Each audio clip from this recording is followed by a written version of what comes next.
Party की जीत तो जीत, लेकिन इतनी बड़ी जीत 128 सीटें भारतीय जनता पार्टी लेकर आई और जिस तरीके का मैनेजमेंट, जिस तरीके की वर्कफोर्स पूरी महायुति में दिखाई दी है, वाकई में इसे युति कहें, मॉडर्न अभिमन्यु ने ये चक्रव्यूह तोड़ दिया। और ये चक्रव्यूह देखिए किस तरह से था, वोट जिहाद था, इसमें मराठा आरक्षण को लेकर नाराजगी थी, जिस तरह से कहा जा रहा था कि कहीं ना कहीं लोकसभा चुनावों के जो नतीजे थे उसकी हताशा थी, तो बहुत सारे फैक्टर्स जो थे वहां पर उनको तोड़ना था।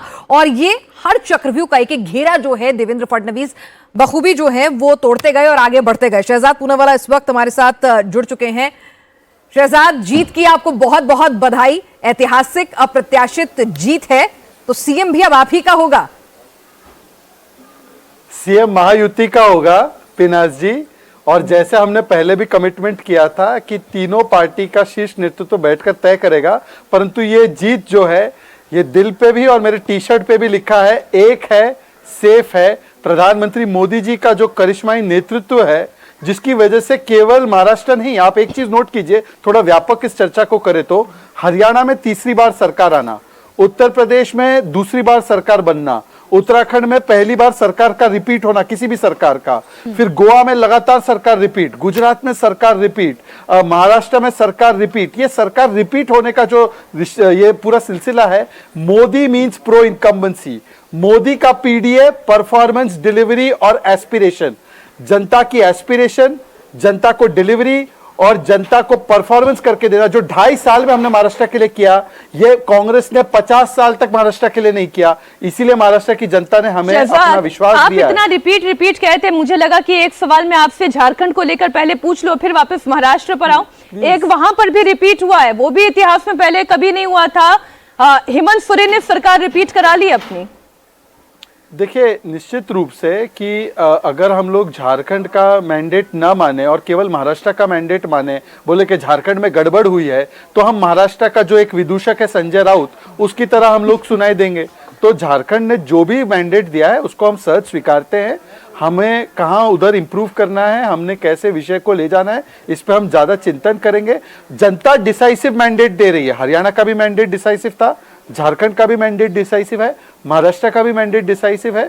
तो डिसाइसिव मैंडेट जनता दे रही है, हम इसको सहज स्वीकारते। पर मैं सिर्फ इतना पूछना चाहता हूं कि ये ईवीएम जो है, ये वायनाड में ठीक, ये झारखंड में ठीक, ये जम्मू कश्मीर में ठीक, ये हरियाणा में गड़बड़, ये महाराष्ट्र में गड़बड़, ये ईवीएम बेचारी कहां जाए अपने आप को मतलब अब्सॉल्व कराने के लिए, जरा मुझे बता दीजिए। लेकिन ये तो बताइए, ईवीएम तो जहां जाए, राहुल कहां जाए? आपने बताया मोदी मतलब प्रो इनकम्बेंसी, लेकिन राहुल मतलब क्या? 4 महीने भी आपने उन्हें खुश होने का मौका नहीं दिया, पहले हरियाणा के नतीजों और अब महाराष्ट्र। राहुल मतलब पॉलिटिकल लायबिलिटी। आप दोनों को एनालाइज कीजिए, 2 अलायंसेस, एनडीए, इंडी अलायंस में कांग्रेस बोझ है, जम्मू कश्मीर में बोझ बन गई, झारखंड में बोझ बन गई, महाराष्ट्र में बोझ बन गई, हरियाणा में तो बोझ के तले दब गई। और दूसरी है बीजेपी एनडीए में, जो अलायंस को ऊपर बढ़ाती है। हमारा 85% स्ट्राइक रेट है, तो शिंदे जी का 71% है, तो अजीत दादा का 62% हुआ। अब कुछ महीने पहले हमारे महाराष्ट्र के करस्पॉन्डेंट भाई साहब बैठे हमारे साथ, लोकसभा के चुनाव के बाद किसी को यह लगा होगा कि महाराष्ट्र में महायुति की सरकार इतनी स्ट्रेंथ से वापस आएगी?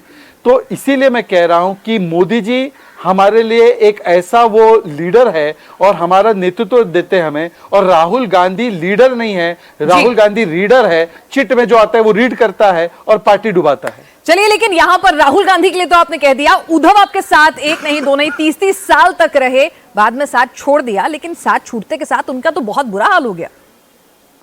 नहीं, उनका बुरा हाल इसलिए हुआ क्योंकि उन्होंने हमें नहीं, उन्होंने बाला साहेब ठाकरे को छोड़ा। और उन्होंने हमें छोड़ा, पर हमने बाला साहेब ठाकरे को नहीं छोड़ा। भाई साहब को पता होगा कि हमने समृद्धि महामार्ग का नाम हिंदू हृदय सम्राट समृद्धि महामार्ग रखा, जबकि राहुल गांधी बाला साहेब ठाकरे जी को गालियां देते हैं। कांग्रेस पार्टी के लोग उनको श्री कृष्ण रिपोर्ट में दंगाई बताते हैं। तो इसीलिए बाला साहेब ठाकरे जी का आशीर्वाद हमारे साथ था, और हिंदू हृदय सम्राट बाला साहेब ठाकरे जी को भी हम आज के तारीख पे याद करते हैं, क्योंकि इस जीत में उनका भी हमारे लिए आशीर्वाद है। लेकिन शहजाद, यहाँ पर शरद पवार, जिनको कहा जाता है कि भाई उनके दिमाग को कोई नहीं पढ़ सकता, उनके चक्रव्यूह को कोई नहीं भेज सकता, शरद पवार की राजनीति कोई समझ जाए तो बड़ी बात है। तो लग रहा है कि यहाँ पर महायुति ने न सिर्फ उनकी राजनीति को अच्छे से समझा है, बल्कि आज उनके राजनीतिक कद पर भी सवाल खड़े कर दिए। उनके प्रदर्शन को देखकर तो कुछ ऐसा ही लग रहा है।